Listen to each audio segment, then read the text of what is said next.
أعوذ بالله من الشيطان الرجيم. بسم الله الرحمن الرحيم.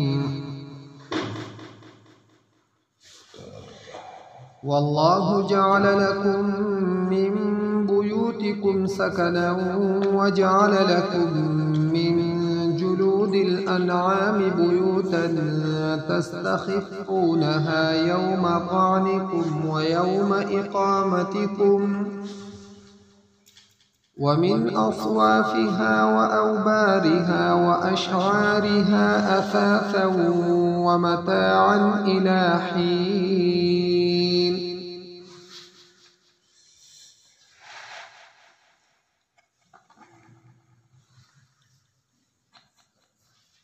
مخکې الله پاک د خپل قدرتونو بیانو او هغه نعمتونه بیان کو کم نعمتونو تعلق چې د انسان د وجود سره د انسان په وجود کې الله پاک کم غټ غټ نعمتونه پیدا کړی دي د هغه بیان الله پاک فرمایو وجعل لكم السمع والأبصار والأفئدة لعلكم تشكرون. بیا خپل یو بل قدرت بیان کو او په هغه کې د انسان د پاره نخي نشانه د الله پاک د وحدانیت چې مارغان الله پاک تابع کړی دي په هوا کې. وس الله پاک د خپل نور او نعمتونو بیان کوي.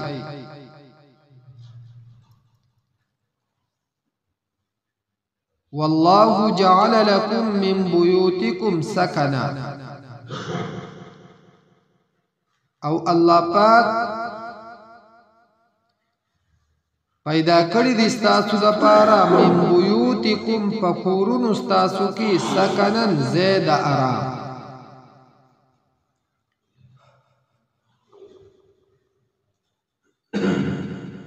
الله پاک بیان د یو شیز د اصل کوي بنیادی مقصد چې د یو شیزی د هغه بیان الله پاک فرمایي.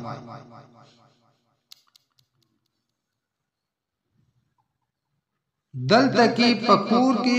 بنیادی مقصد هغه انسان ته آرام او سکون ملاوي دي.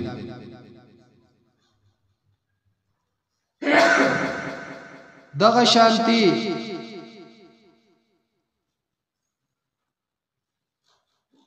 انسان ته د بیبیلا مقصد هم سکون او آرام ملاوي دي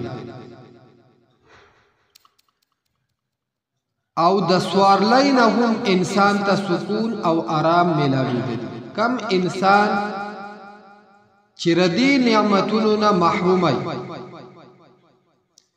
نو دته ردغه شیز اصل مقصد هغه نه دی حاصل شي ته د اصل مقصد نه محرومه پاتې. اگر کړه دا لوی عالیشان پچتونو باندې کور او بلډینګ ولینه چې دته پکې سکون او آرام نه نو د اصل مقصد نه محرومه پاتې.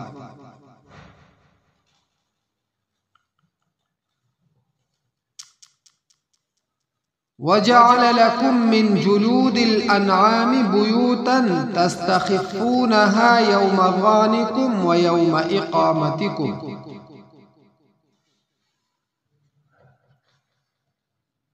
او جوړ کړی دی الله پاک ساسو د پاره د ساورو د سرمنونه بیوتن کورونه تستخفونها چې تاسو سپک مومئ هغې لره یوم ظعنکم و یوم اقامتکم په ورځ د سفر ستاسو او په ورځ د اقامت یعنی د دیره کېدو ستاسو.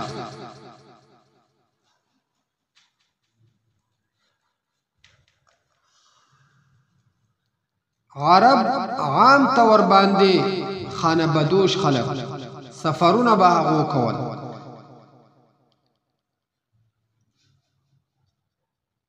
نو کم د خټو ګټو کور یا د خښتو وغیرہ د دې کور چې دا خو انسان د ځان سره د یو ځای نه بل ځای ته منتقل کولای نشي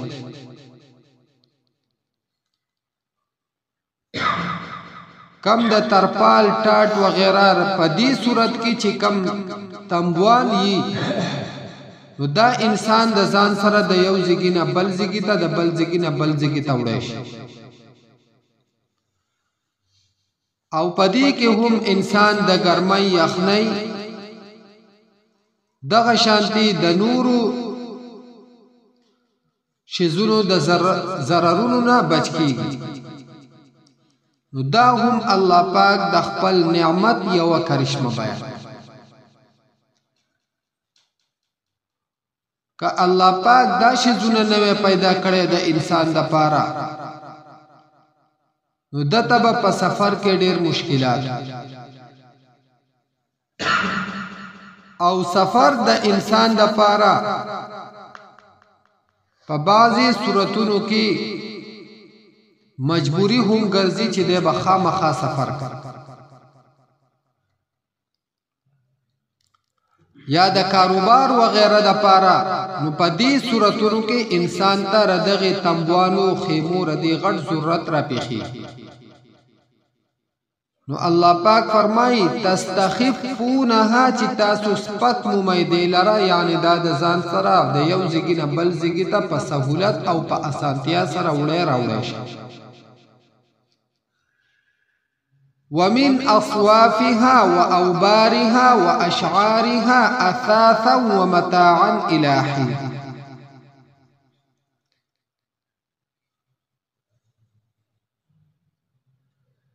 دغه شانتي څنګه چې تاسو د ساورو د سرمنو نه فائدې اخلئ دغه شانتي د ساورو د وړۍ نه هم تاسو فائدہ اخلئ چې کم د ګړو بيزو دا کم وخت چې دی ته وړي ویلې و اوبارها او د پشم د هغینا یعنی د اوخانو کم وخت چې دی و اشعارها او د ګړو بيزو کم وخت د بيزو کم وخت چې دی دیتا اشعار ویلې کیږي نور دین هم تاسو فائدہ اخلئ او پدې کې هم تاسو د پاره اثاثا ومتاعا الهی قسمه سامانونه او فائدې دي تر یو وخت پورې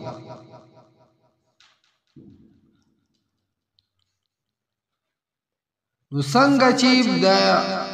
انسان د پاره پساوري کې فائدې دي دغه شانتی د ساوري د ویختو د سرمنینا هم انسان فائدہ اغسته شي او بخپل استعمال کې راوسته شي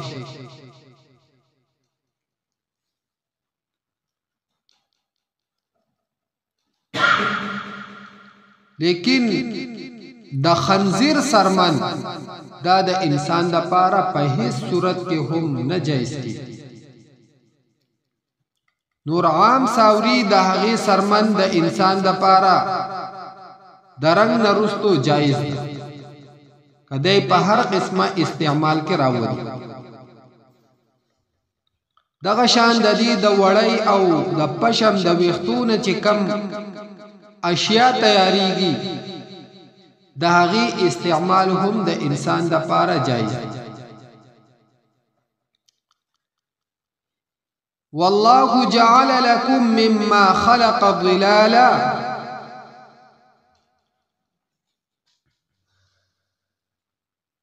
وسیو بل نعمت الله پاک بیانای چې الله پاک جوړ کړی دی ستاسو د پاره د هغه سنه چې پیدا کړی دی ظلالا سور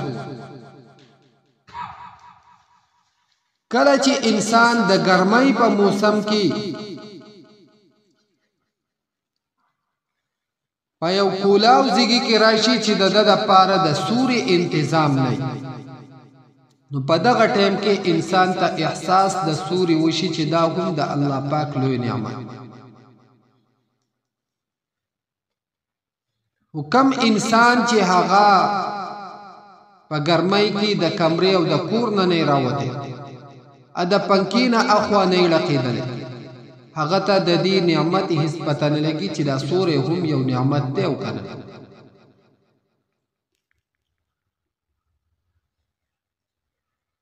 ځکه د هر شي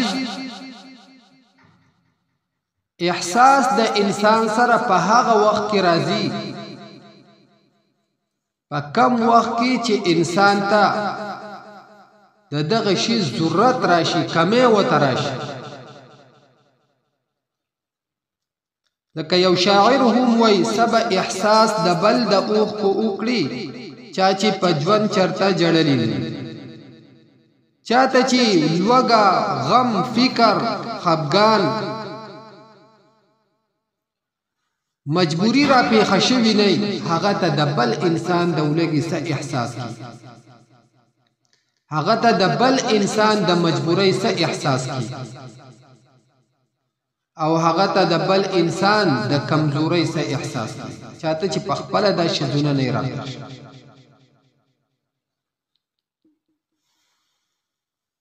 نو الله پاک وایي چې دا سوره مستاسو د پاره نعمت پیدا کړي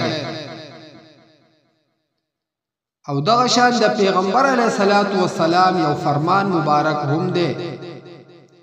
چې تاسو د دوو لعنت د زیګونو نه ځان ساتئ یو سوره او دویم معاملات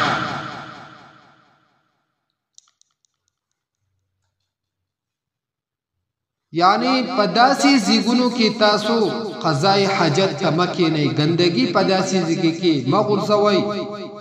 پکم زیګي کې چې د یو بوټي یا د یوې ونې سورې چې هلته خلق دمک ځکه کله چې انسان دغه زیګي ته د دمې د پاره راشي او ګندګي ویری نو خامخا به پتا باندې لعنت یا یو عاملاري التکی ګندګي وغیرہ انسان ویني او دې پرې طرف تیریږي نو هم به پتا باندې لعنت نور داسي زیګونو نه پیغمبر علیه الصلاۃ والسلام فرمایي چې تاسو ځان وساتئ چې په داسي زیګونو کې تاسو چرته ګندګي ورکړئ وجعل لكم من الجبال اكنانا او الله پاک پیدا کړی دي تاسو د پاره من الجبال د غرونو یعنی فی الجبال په غرونو کې اکنانا غارونه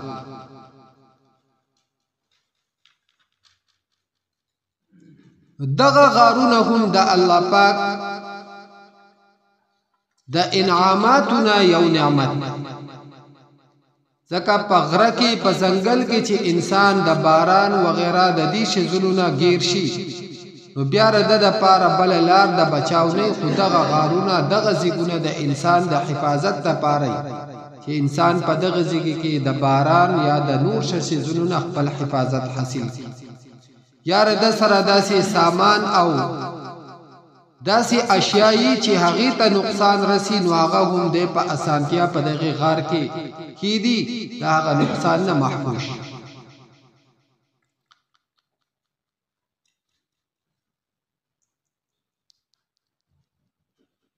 مخکې ما تاسو ته وی دا د الله پاک نعمتونه انسان ته په هغه ځای کې را مخامخ کیږي او ردی احساس انسان ته کیږي چې عام طور هغه د کور نه لږ بهر ګرځېدلی او داسې حالات وته راپېښ شي څوک چې پله شل کمرې کور کې ناسي او د هغې نه بهر نه وتی هغه ته هېڅ احساس نه په ترپال پلشټیک او په تمبو په دې باندې سکي دا خو په هغه خو په دې پورې خندا کوي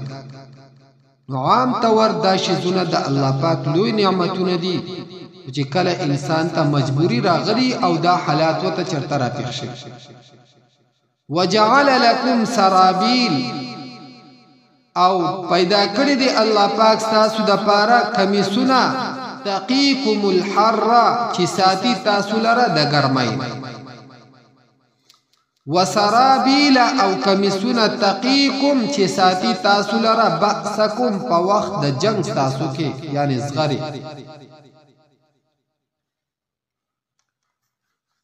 نور دینه معلومه شوا چې انسان د خپل حفاظت او د بچاو د پاره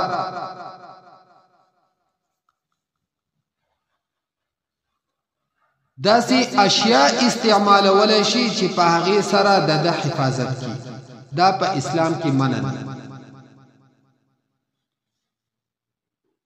ځکه په خپله جناب نبی کریم صلی الله علیه وسلم په جنگ احد کې 2 زغرې استعمال کړل. نو د بچاو سامان دغه شان د خپل حفاظت سامان دا د انسان د پاره په اسلام کې منع ده. لیکن بروسا او توکل بده خالص د الله پاک په ذات ده. كذلك يتم نعمته عليكم لعلكم تسلمون. دغه شانتي پورا کوي الله پاک نعمت خپل علیکم پتا سو باندې لعلكم تسلمون د دې د پاره چې تاسو غاړه کېدئ د الله پاک احکامات ته، یعنی د الله پاک احکامات ومنئ. پیغمبر علیه الصلاۃ والسلام ته الله پاک فرمایي فإن تولوا کچریدو مخ وګرځو فإنما عليك البلاغ المبين. یقینا پتا باندې رسول ښکارا ستا ذمہواری هغه صرف زما پیغام رسول دي. نور منل او نه منل دا ذمہواری ستا په غاړه باندې. يعرفون نعمت الله دو پیجنی نعمت د الله پاک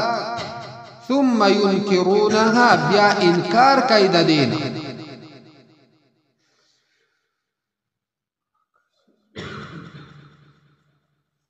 یو مطلب داره چې دو د الله پاک نعمت هغه پزړه سره پیژني او خوته پته ده چې دا څومره نعمتونه دا مونږ ته په نظر باندې راځي یا په مونږ باندې زمونږ په بدنونو کې د الله پاک دا کم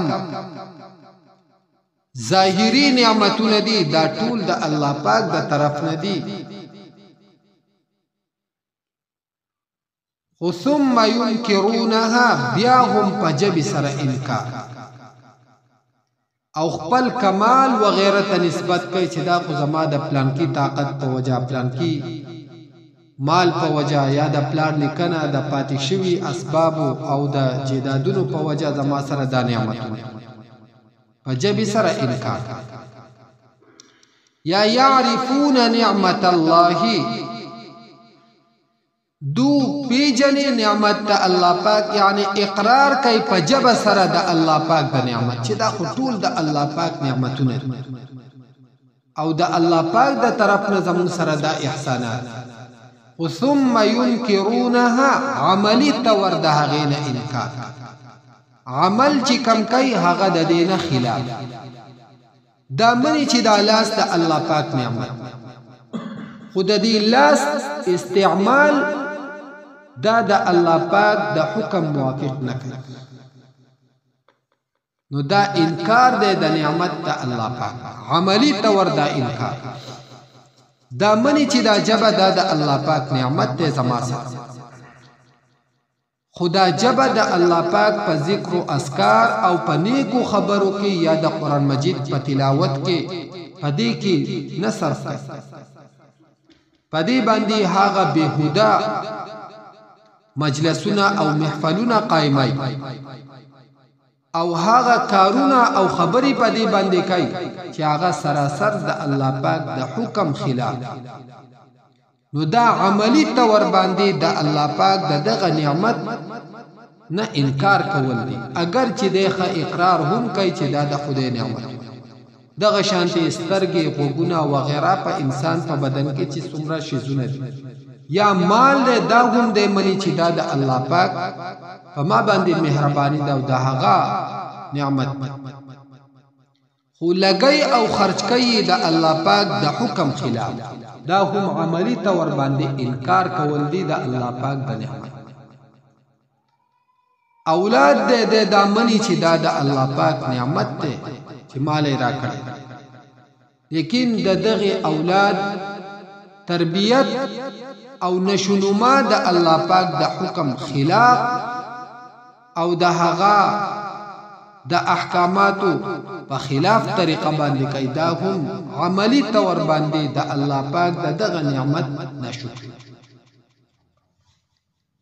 نو الله پاک فرمای یعرفون نعمت الله دو پی جنی نعمت د الله پاک ثم ينكرونها بیا انکار کوي د هغینا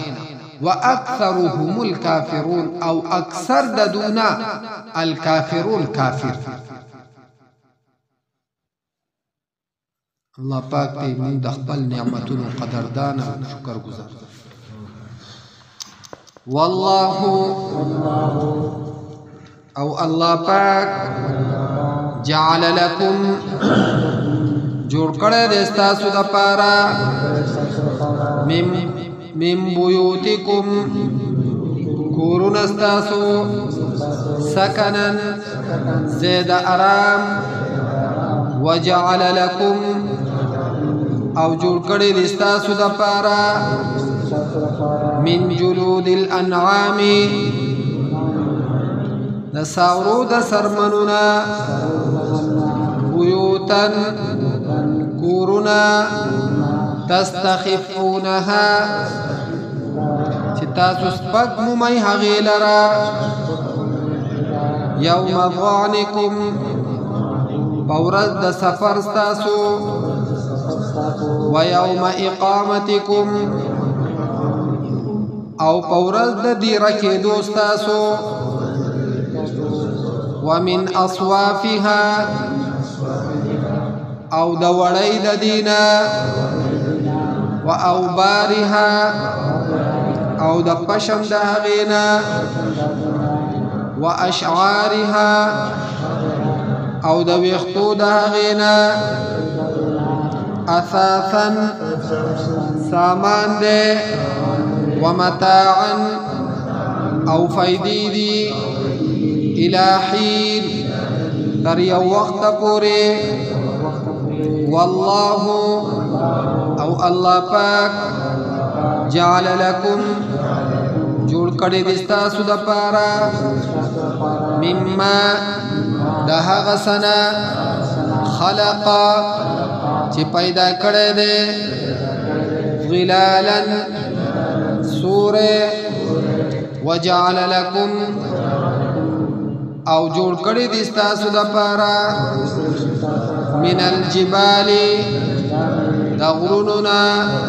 اکنانا غارونه وجعل لكم او جوړ کړی دی ستاسو دپاره سرابیلا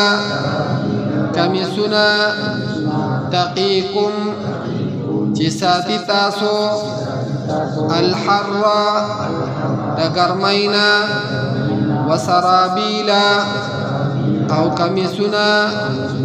تقیکم چې ساتي تاسو بأسکم په وخت د جنګ تاسو کې کذالک دغه شانتي یتیمو پورا کوي الله پاک نعمته نعمت خپل علیکم فتاسو باندې لعلکم تسلمون د دې دپاره چې تاسو غاړه کېدئ احکاماتو د الله پاک ته